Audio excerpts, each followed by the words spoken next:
May mga nagtatanong sa akin kung ako ba ay nag-regret na hiwalayan ang AFAM ko. Dahil sa dinami-dami ng mga Pilipina sa Pinas ang gustong magka-AFAM, bakit ikaw hiniwalayan mo? Basta lang may AFAM ka? Hi guys! Eto na naman tayo. It's a new day. Welcome to my vlog. Go! It's left turn. Okay. Saglit.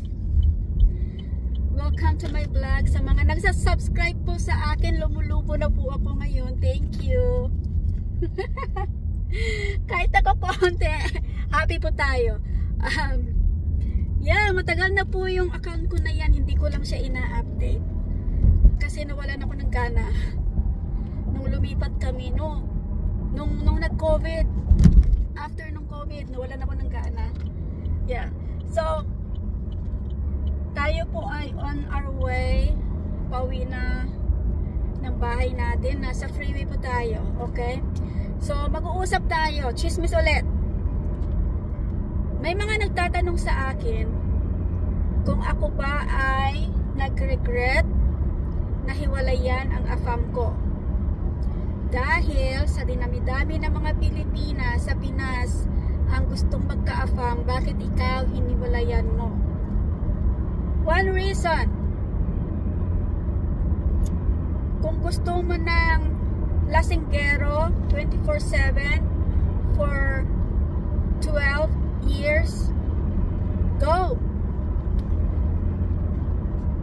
Second, kung ikaw ay manhid at ikaw ay martir, hala sige. Basta lang may AFAM ka? No way. Okay? Oh, yeah, siya naman ang nagpetisyon sa inyo papunta dyan sa Amerika. Correct. Tama po kayo. Pero alam mo, nagtatrabaho na ako before sa Europe nung magkakilala kami. I was earning my own money. Okay?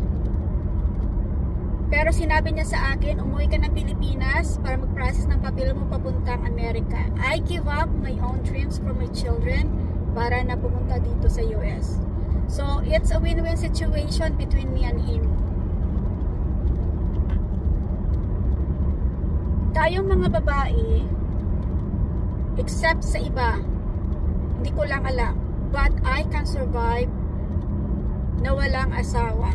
You know why? I'm very resourceful. Yeah. I'm very resourceful. I'm very hardworking, very determined, and independent woman. Yung ibang mga babae dito sa US, they're assuming that when they arrive, para silang prinsesa at magsha-shopping at gala everyday without knowing kung gaano kahirap hanapin yung pera. So, grabe mag-speech yung lalaki. So, kung kina-question nyo na bakit ako nakikipaghiwalay, you know, nakipaghiwalay ako sa kanya, hindi pa ako US citizen. I work for our own citizenship. Hindi po siya nagpetisyon ng citizenship namin. I crossed my fingers na nung mag-apply kami ng mga bata, ay papasa kami. Wala akong kriminal na ginawa dito sa Amerika. Wala akong speeding ticket. Wala akong DUI. Wala akong ginawang kahit na ano. For me na hindi kami mag-grant ng mga bata. Kahit na walang AFAM, I did my best na para maibigay ko ang future sa mga bata. And another reason why I wanted to be a citizen, may anak kaming dalawa eh. Zoe is only 8 years old. Okay? Ang green card, 10 years validity. Okay? Why should I wait 10 years mag-expire ang green card ko para na mag-apply ulit ng another 10 years. Why should I do that? So it's better for me to apply as a US citizen kasi meron akong anak, nandiyan si Zoe. Hindi ko pwedeng iuwi sa Pilipinas si Zoe without the grant of the dad. Hindi ako pwedeng umuwi ng Pilipinas at hindi na ako makabalik dito. Hindi ko iiwanan si Zoe sa totoo. So that's the reason why na nag-citizen kami.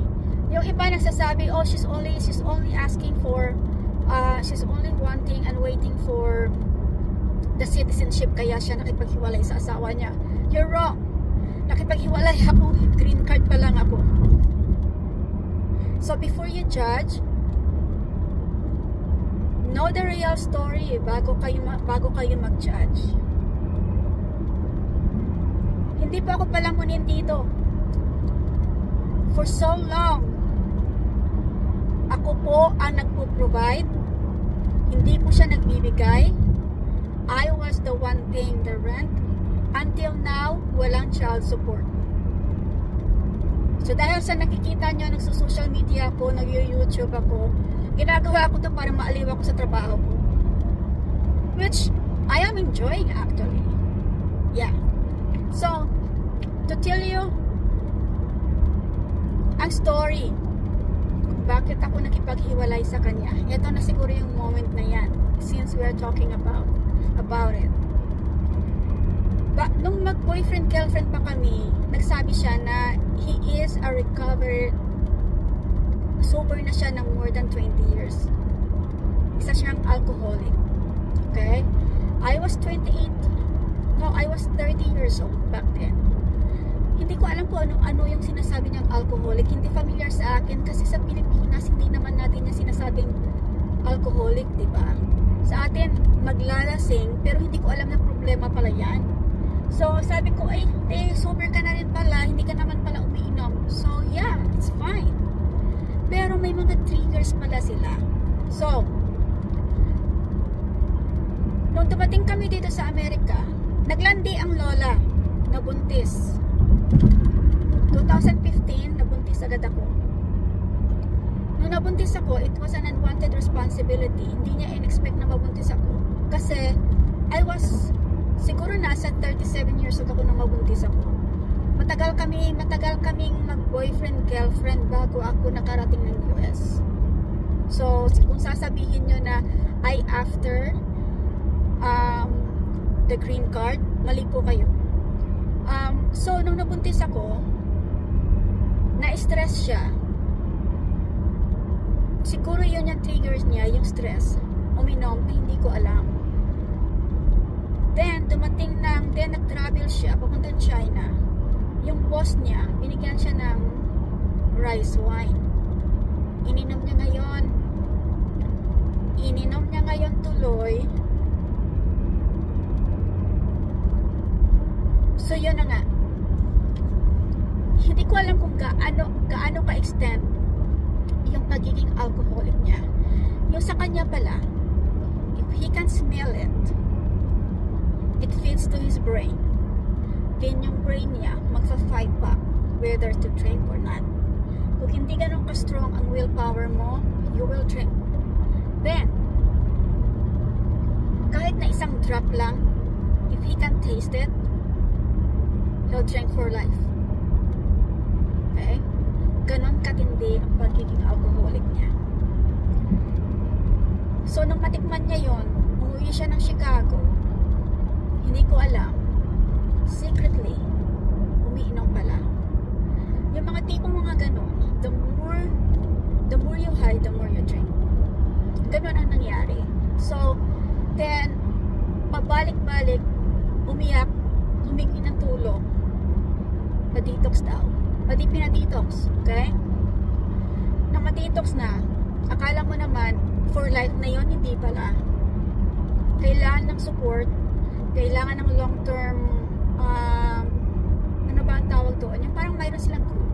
Yung EA, yung tinatawag. Alcoholic Anonymous. So, kailangan mo umatin ng group na yan kasi in the group, you have to follow 12 steps in order to recover fully. So, para mag-maintain yung sobriety mo. So, hindi lang dumadating ang isang taon, marirelapse na lang ulit siya. Relapse, detox. I try to understand na it's a sickness. Pero, dumating ang punto na, alam mo, nakakapagod din ha. Nakakapagod umintindi. Yung minsan, yung pagiging mabait mo will be taken advantage. Para lang makuha nila yung gusto nila. Pero I lost my how can I say, slowly yung love mo parang nawala na kasi ikaw lang ang parating nagwo-work sa relationship ninyo. Then you have to take care of him. Wala kang in return, wala kang may kukuha, not even halfway. Tapos maglalay pa sa'yo, tapos magpa-promise din, after ng promise hindi din mangyayari. So parang ganon, up to the point na muntik na siyang mamatay for a couple of times. I'm brutal saying this, okay, because it's true.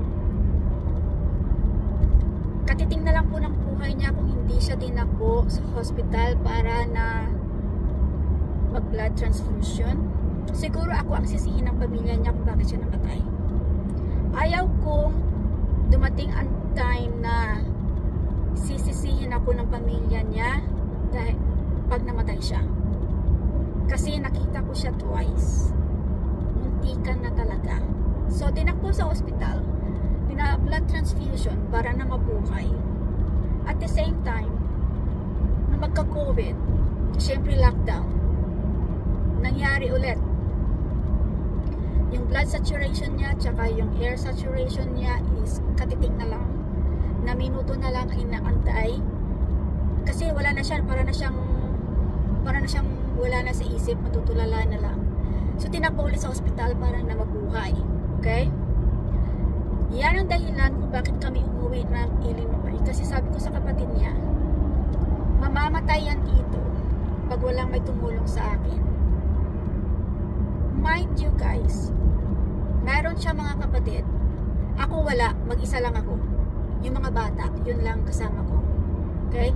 Pero yung mga kapatid niya, dahil sa kilala na siya, kilala ang pagkatao niya, tinulungan nila before, tinutulungan nila ulit. Parang ayaw na nilang tumulong ulit. Okay? Gusto nila ako na lang. Okay? Pero wala akong resource na ako lang ang mag-isa. So, humingi ako ng tulong para bumalik ng Illinois. I'm glad na may isang kapatid na tumulong. So, kaya kami nandito ng Illinois. Pero, he broke his promises. He broke yung trust mo sa tao pagka halimbawa ilang beses mo nang binigyan ng chances. Talagang hindi na siya babalik. Ako pa naman yung tao na try it, dare me. Okay?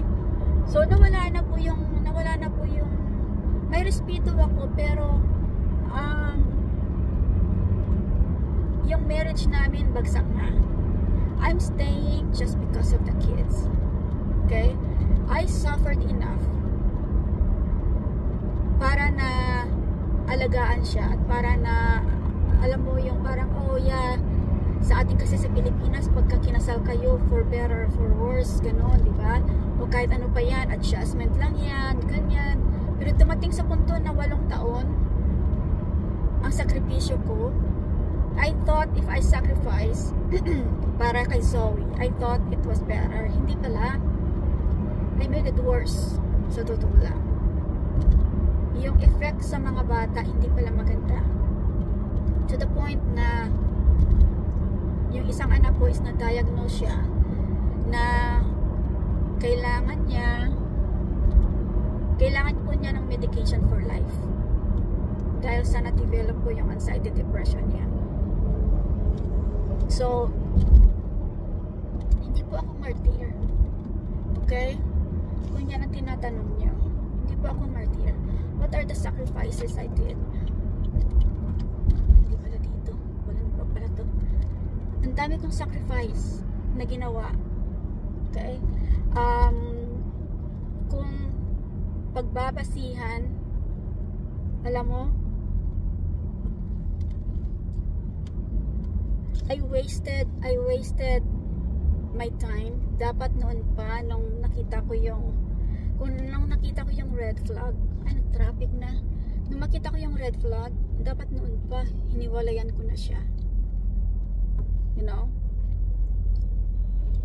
Pero dahil sa may anak kami, meron kaming biological daughter together. I tried to work it out, pero hindi siya talaga, hindi siya yung, hindi mo ako madala sa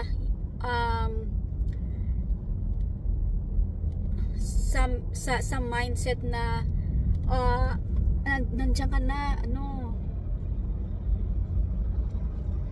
baka naman bumalik pa yung love mo. Hindi na po. Hindi na. Although hindi kami sinaktan ng ano, although hindi kami sinaktan physically, pero yung emotional, yung psychological, tsaka yung mental abuse, sobrang deep po. So,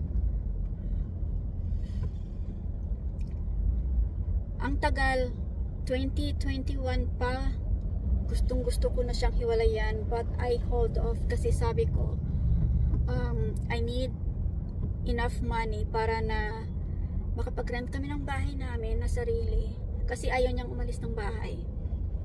Although we are living not like a couple, we're living in the same house kasi stuck kami financially. So traffic na, oy. So ganon. I waited a little bit. Then nung kaya ko na, ayaw niyang umalis kasi wala daw siyang savings. Saan napunta yung pera niya? Kasi hindi naman kami nanghihingi sa kanya ng pera. Yung sahod niya sa kanya lang. Ako naman lahat sa bahay. So doon ako nagalit. Kasi sabi ko, si tinalagal-tagal, nasaan yung pera mo? Dapat sana, sarili mo na lang iniintindi mo, makapagrenta ka na. Kaya ang ginawa ko ay forcefully, inantay ko mag-renew ng lease. Kasi nasa lease pa siya eh. Tinawagan ko ng pulis para paalisin siya. Ayaw umalis. Sabi naman ng pulis, hindi siya pwedeng paalisin kasi nasa lease pa siya. So legally, nakatira pa rin siya sa bahay namin. So inantay kong mag-expire yung lease at kinausap ko yung landlord na pagka i-renew nyo yung lease with his name, ako ang alis. Mag-move out kami. So yung tawag nito, yung landlord nag-side sa amin kasi may mga bata eh. So siya ang pinaalis. So ganyan guys. Nung maghiwalay na kami, natanggal lahat ng parang ilang tinik sa katawan ko. Ang dami. So natanggal siya kasi alam mo, sobrang stressful nung nasa bahay siya. Stressful nung kasama namin siya. Kasi iba ang isip, iba ang takbo ng utak. Yung masyadong argumentative. At the same time, yung sisirain niya yung mood mo para masira yung araw mo. Kasi yung mga ganong tao, they feel pity to themselves and they wanna drag you down as well. So pag hindi maganda ang mood niya, kailangan hindi rin maganda ang mood mo. Ganon. So ganyan guys. Hindi po ako nagsisi na hiniwalayan siya. At hindi po ako nag-antay na magka-citizen para nahiwalayan siya. Hindi pa ako takot umuwi ng Pilipinas. In fact, matagal na akong gustong umuwi ng Pilipinas. Kung kayo ang maghahanap ng AFAM, make sure you have the background check. Kasi hindi lahat ng AFAM is hari dito at milyonaryo dito at walang may mga sira ng ulo. You're lucky if you can find one.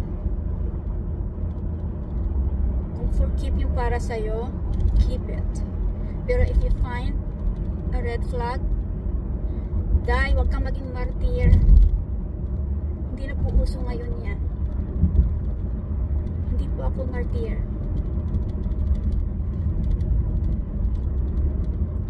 At hindi po ako palamunin. Yan lang. Ay. ko sa inyo kung saan ako dadaan pa uwi. Hear the beat. It's in my chest. Got me feeling some kind of way. I confess the rhythm takes over. No room to rest. My heart's dancing. It's a love conquest.